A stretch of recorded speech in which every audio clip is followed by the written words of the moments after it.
Halo gengs, selamat datang di Zona Donghua Channel. Kali ini Mimin akan membahas spoiler Soulland 2. Buat kalian yang baru join, jangan lupa like, comment, dan subscribe, dan nyalakan notifikasinya agar kalian selalu update konten-konten terbaru dari Mimin tentunya. Oke, nggak usah lama-lama, langsung aja kita ke spoilernya. Let's go! Lagi pula, membuat alat jiwa kelas 8 terlalu rumit, dan seseorang membutuhkan kekuatan spiritual dan kekuatan jiwa yang hebat untuk dukungan. Selain itu, bahan-bahan yang dibutuhkan untuk alat jiwa kelas 8 sangat langka dan berharga. Semakin tinggi dan langka suatu bahan, semakin banyak kekuatan jiwa yang dikeluarkan untuk menempa alat jiwa. Banyak teknik dalam membuat alat jiwa kelas 8 harus diselesaikan sekaligus, dan prestasi seperti itu tidak mungkin dilakukan tanpa kekuatan jiwa yang cukup.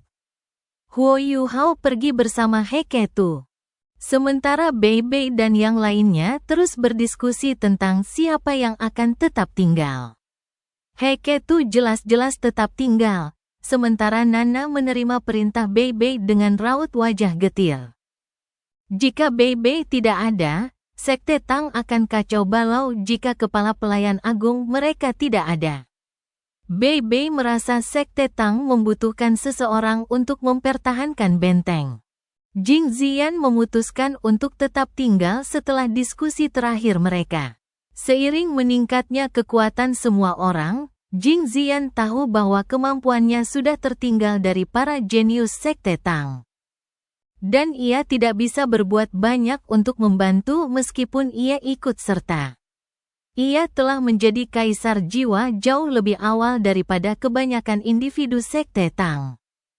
Tetapi di antara 7 monster Shrek Sekte Tang, hampir semuanya sekarang memiliki 7 cincin jiwa, atau hampir mencapainya, kecuali Wang Dongel, yang menghilang saat kekuatan jiwanya baru mencapai peringkat 67.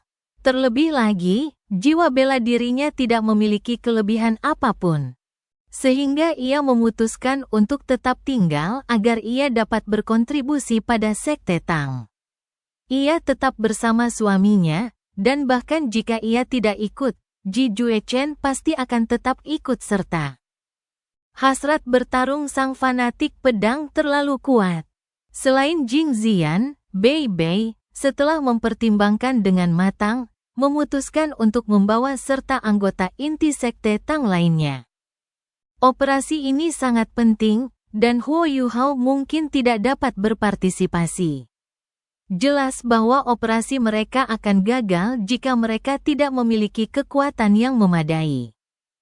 Keputusan akhir adalah Bei Bei mengambil peran utama, sementara Susan Si, Jiang Nanan, Xiao Xiao, Ji Juechen, Ye Guyi, dan Nan Qiu Qiu semuanya akan berpartisipasi. Tentu saja, Huo Yuhao akan mendapat tempat di tim jika ia berhasil lulus ujian. Namun, tidak ada yang percaya bahwa ia benar-benar bisa melakukannya. Bei Bei dan 4 anggota 7 monster Shrek lainnya ikut serta dalam operasi ini, kecuali Huo Yuhao dan Heketu. Ditambah dengan sang fanatik pedang, yang juga seorang petapa jiwa. Serta Ye Guyi dan Nan Qiu Qiu, 2 kaisar jiwa dengan jiwa bela diri khusus, kekuatan mereka secara keseluruhan menjadi luar biasa dahsyat.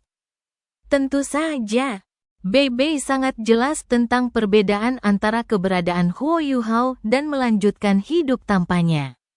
Sederhananya, bahkan jika mereka bertemu dengan title Dou Luo, Huo Yuhao akan memberi mereka kesempatan untuk mengalahkan lawan mereka dengan kehebatan mereka. Tanpa Huo Yuhao, yang terbaik yang bisa mereka lakukan adalah melindungi diri mereka sendiri. Namun, Dekan Yan dan Tetua Song, yang keduanya adalah Transcendent Dou Luo, juga akan berpartisipasi dalam ekspedisi ini. Peluang mereka mungkin cukup besar. Setelah menentukan siapa yang akan berpartisipasi dalam ekspedisi ini, Bei Bei mulai mempersiapkan diri dengan cermat. Ia harus memastikan urusan Sekte Tang diselesaikan dengan baik dan diatur dalam waktu sesingkat mungkin. Di saat yang sama, Ia harus pergi ke Departemen Alat Jiwa Akademi Shrek untuk meminta dukungan Xian Liner dan Qian Duoduo, serta meminta kedua dekan untuk membantunya sementara waktu mengurus Sekte Tang. Dengan semua yang telah diatur, Sekte Tang tidak akan menemui masalah. Huo Yuhao tidak punya energi untuk melihat bagaimana kakak tertuanya mengatur segala sesuatunya. Pikirannya sepenuhnya tertuju pada cara menempa alat jiwa kelas 8. Hanya ada satu set cetak biru, dan dia tidak bisa memilih. Karena dia tidak bisa memilih, maka dia harus mengandalkan usahanya sendiri.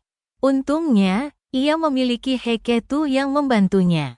Meskipun ia dan Heiketu pernah berselisih untuk ikut serta dalam ekspedisi ini, mereka tetaplah saudara, dan bagaimana mungkin Heiketu hanya berpangku tangan ketika saudaranya dalam kesulitan? Keduanya memasuki salah satu ruangan sunyi yang dilengkapi dengan baik di dalam aula perkakas jiwa. Huo Yuhao terkejut menyadari bahwa tata letak ruangan sunyi itu sangat khusus dan indah. Di tengahnya terdapat panggung yang sangat besar untuk membuat perkakas jiwa, permukaannya berwarna putih keperakan, dengan berbagai macam peralatan dan konfigurasi di sekelilingnya.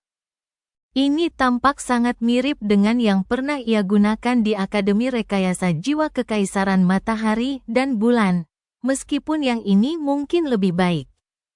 Karena terdapat beberapa peralatan dan konfigurasi yang bahkan ia sendiri tidak tahu. Ada banyak rak dan rangka logam di sekeliling ruangan yang sunyi itu.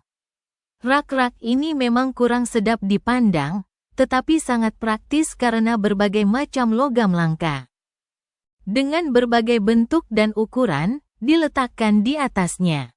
Biasanya, semakin berharga suatu logam langka, semakin kecil ukuran kepingan logam di rak tersebut. Menempa peralatan jiwa tentu akan jauh lebih efektif di ruangan senyap seperti ini. Huo Yuhao tak mau repot-repot mengagumi perkembangan Soul Tool Hall saat ini. Ia berjalan cepat ke depan meja dan meletakkan cetak biru yang diberikan Xuan Ziwen. Ia mulai mempelajarinya dengan saksama. Ini adalah pertama kalinya dia melihat cetak biru alat jiwa kelas 8 yang begitu terperinci dan menyeluruh. Tetapi ini bukan pertama kalinya Heiketu melihat hal seperti itu. Ekspresi Heiketu sedikit berubah saat melihat mereka. Ia tak kuasa menahan diri untuk berkata, Guru Xuan memang kejam. Adik kecil, tahukah kau untuk apa cetak biru ini? Huo Yuhao masih memandangi logam langka yang dibutuhkan alat jiwa ini. Tetapi ia buru-buru mengalihkan perhatiannya ke nama di halaman pertama cetak biru ketika mendengar kata-kata Heiketu. Ekspresi Huo Yuhao pun menjadi sangat spektakuler ketika melihat nama itu. Meriam dekomposisi. Nama alat jiwa itu hanya dua kata sederhana, tetapi Huo Yuhao menarik napas dingin. Tentu saja dia tahu tentang meriam dekomposisi. Karena alat jiwa semacam itu telah muncul di berbagai kelas. Namun, meriam dekomposisi dari kelas terendah setidaknya adalah alat jiwa kelas 6. Meriam dekomposisi adalah alat jiwa ofensif target tunggal. Prinsip intinya mencakup elemen ruang dan pemanfaatan sifat pirolitik ruang untuk menciptakan daya penghancur yang dahsyat.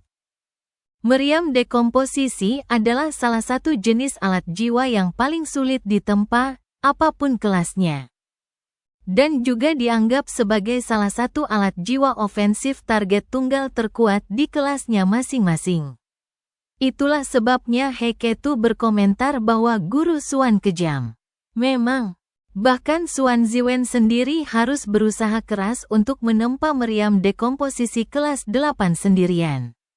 Lebih lanjut, Huo Yuhao samar-samar ingat Xuan Ziwen pernah mengatakan bahwa meriam dekomposisi kelas 8 tidak praktis dan hanya membuang-buang waktu. Meriam itu memiliki daya serang yang tangguh. Tetapi menempa satu meriam membutuhkan usaha yang terlalu besar, sementara waktu dan tenaga yang dibutuhkan untuk menempa meriam semacam itu cukup untuk menempa 3 alat jiwa kelas 8 lainnya. Meskipun alat jiwa alternatif memiliki daya serang yang lebih lemah, ketiganya jika digabungkan akan tetap lebih kuat daripada satu meriam dekomposisi. Namun, Guru Xuan telah memilih menggunakan meriam dekomposisi ini untuk membingungkan saya. Guru Xuan, oh, Guru Xuan, Anda terlalu kejam. Huo Yuhao ingin menangis, tetapi air matanya tak kunjung keluar. Tapi apalagi yang bisa ia lakukan? Ia tak bisa berbuat apa-apa melawan otoritas Guru Xuan. Huo Yuhao menghela napas panjang sambil berkonsentrasi mempelajari cetak biru tersebut. Huo Yuhao harus memastikan ia tahu logam langka apa yang dibutuhkan cetak biru ini sebelum ia bisa mengumpulkan sumber daya tersebut. Ia tidak bisa berbuat apa-apa lagi tanpa material yang cukup. Atau yang lainnya tidak akan berarti apa-apa, dan ia bahkan tidak akan punya kesempatan untuk mencoba hal ini. Apalagi yang bisa dibicarakan? Untungnya, Xuan Ziwen hanya ingin melihat apa yang bisa dilakukan Huo Yuhao setelah sekian lama bermalas-malasan. Oleh karena itu, tidak ada masalah dengan sumber daya. Meskipun ia sengaja memilih alat jiwa kelas 8 yang sulit untuk menjebaknya. Akademi Shrek diam-diam menerima dukungan dari 3 kerajaan asli benua Douro. Mereka tidak memiliki banyak logam langka. Tetapi persediaan mereka bisa dibilang cukup lengkap. Meskipun persediaan mereka tidak sebanding dengan skala kekaisaran matahari bulan. Kekuatan nasional gabungan ketiga kerajaan tersebut cukup untuk mendukung segala jenis penelitian dan produksi alat jiwa. Huo Yuhao menghabiskan 1 jam untuk mengumpulkan semua bahan yang dibutuhkannya dengan bantuan Heketu, dan baru setelah itu ia mulai meneliti cetak biru untuk menempa alat jiwa ini. Ekspresinya langsung berubah setelah sekali pandang. Rumit sekali, ini terlalu rumit. Guru Xuan, kau ingin aku mati? Huo Yuhao merasa tak tahan lagi setelah membaca cetak birunya sebentar. 24 dari 30 rencana itu adalah untuk merancang susunan formasi. Huo Yuhao tidak akan mengeluh jika 24 susunan formasi diperlukan, karena itu hanya masalah kuantitatif. Ia tidak akan kesulitan dengan kecepatannya dalam membuat alat jiwa. Masalahnya, 24 karya ini sebenarnya hanya menggambarkan 3 susunan formasi. Artinya, setiap susunan formasi rata-rata memiliki 8 komponen, yang berarti, setiap susunan formasi serumit yang bisa dibayangkan. Ini bukan gambar 2 dimensi biasa, semuanya 3 dimensi. Dan bahkan membahas topik fitur spasial 4 dimensi. Misalnya, susunan formasi terpenting melayang di dalam alat jiwa. Ini adalah pertama kalinya Huo Yuhao mendengar tentang susunan formasi yang digunakan seperti itu, apalagi belum pernah melihatnya. Huo Yuhao merasa bingung harus mulai dari mana. Alat jiwa kelas 8. Lagi pula, ini memang alat jiwa kelas 8. Huo Yuhao menghela napas panjang. Apakah surga ingin menghukumku? Huo Yuhao mulai mengamati cetak biru itu setelah mendesah dan meratap sejenak. Ia bukanlah orang yang mudah menyerah begitu saja, dan ia memiliki kepribadian yang gigih. Yang membuatnya semakin kuat seiring dengan banyaknya penderitaan yang ia tanggung. Huo Yuhao segera menenggelamkan diri dalam studinya. Ia tidak terburu-buru mencoba menempa alat jiwa. Ia hanya mempelajari dan menafsirkan cetak birunya dengan saksama. Dari sudut pandang Huo Yuhao, menempa bukanlah hal yang terlalu sulit. Menempa alat jiwa kelas 8 seharusnya tidak terlalu sulit dengan kekuatan jiwanya saat ini. Apalagi dengan dukungan kekuatan spiritualnya yang luar biasa. Dengan inti jiwa spiritualnya, Huo Yuhao yakin bahwa kekuatan spiritualnya tidak kalah dengan seorang insinyur jiwa kelas 9 sekalipun. Masalah krusialnya terletak pada pemahaman prinsip alat jiwa ini dan metode penempaannya sebelum dia dapat memulai pekerjaan apapun. Awalnya, Heiketu masih menonton dari satu sisi. Tetapi ia segera menyadari bahwa Huo Yuhao telah sepenuhnya terserap ke dalam cetak biru tersebut. Heiketu juga menatap cetak biru tersebut dengan serius dari samping. Meskipun cetak biru ini begitu rumit hingga ia ingin muntah darah, cetak biru tersebut tetap merupakan harta yang tak ternilai bagi para insinyur jiwa seperti mereka. Tidak semua insinyur jiwa bisa mendapatkan cetak biru alat jiwa tingkat atas seperti itu, terutama bagi 3 kerajaan asli benua Douro. Cetak biru alat jiwa tingkat atas dianggap sangat langka. Namun, Heiketu merasa tak sanggup lagi melanjutkan setelah mempelajarinya sebentar. Cetak biru meriam dekomposisi kelas 8 itu benar-benar yang paling rumit dari semua cetak biru kelas 8 yang pernah dilihatnya. Lebih dari itu, cetak biru itu bukan hanya rumit. Heiketu merasa kepalanya berputar setelah hanya melihat cetak biru 3 dimensi itu sebentar. Heiketu tahu bahwa ia kekurangan kekuatan spiritual. Meskipun ia sudah bekerja sangat keras, ia tahu bahwa kekuatan spiritualnya baru bisa pulih setelah kekuatan jiwanya melewati peringkat 85, dan kemudian ia bisa mempertimbangkan cetak biru ini. Dia melirik Huo Yuhao, dan mendapati Huo Yuhao sedang mempelajarinya dengan sangat serius, tetapi tidak tampak benar-benar tersesat. Heiketu tak kuasa menahan rasa kagum dan iri. Kekuatan spiritual adik juniornya sungguh mengagumkan. Insinyur jiwa lebih bergantung pada kekuatan spiritual dalam beberapa hal dibandingkan dengan master jiwa.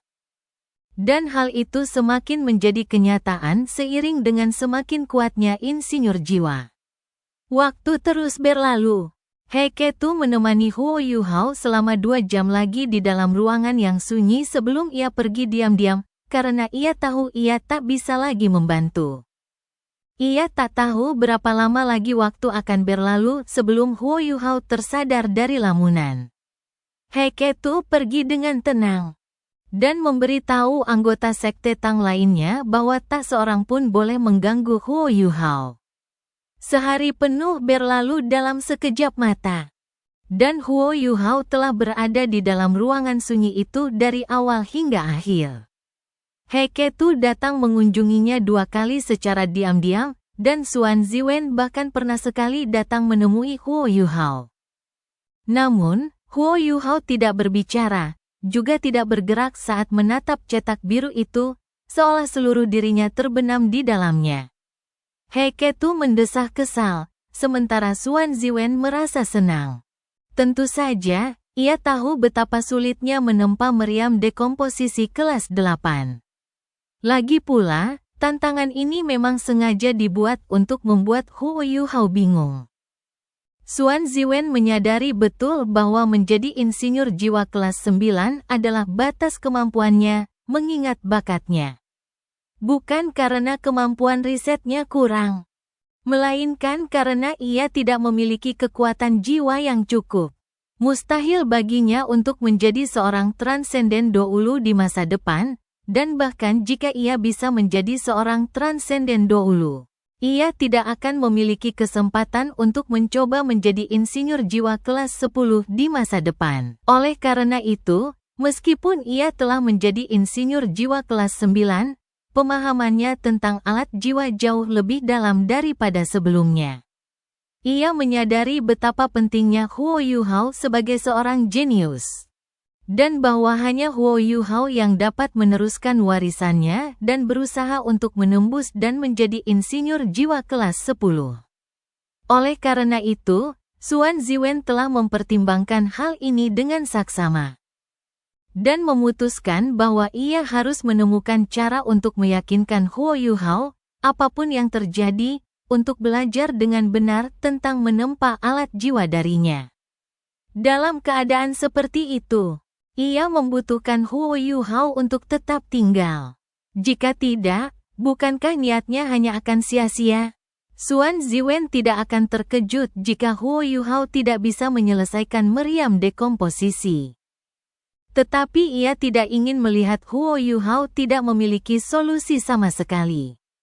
Dari apa yang ia lihat, jika Huo Yuhao setidaknya bisa mendalami cetak biru itu, ia pasti akan mendapatkan sedikit pemahaman.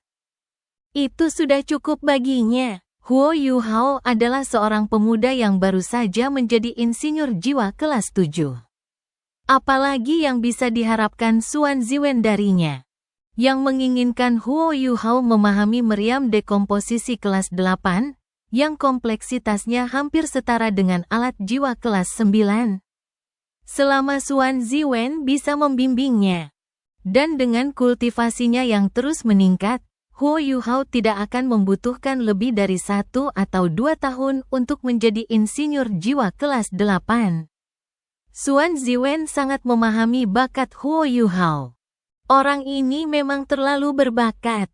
Ia tidak hanya cerdas, tetapi juga memiliki kekuatan spiritual yang luar biasa, sehingga jauh lebih mudah menempa alat jiwa dibandingkan para insinyur jiwa lainnya.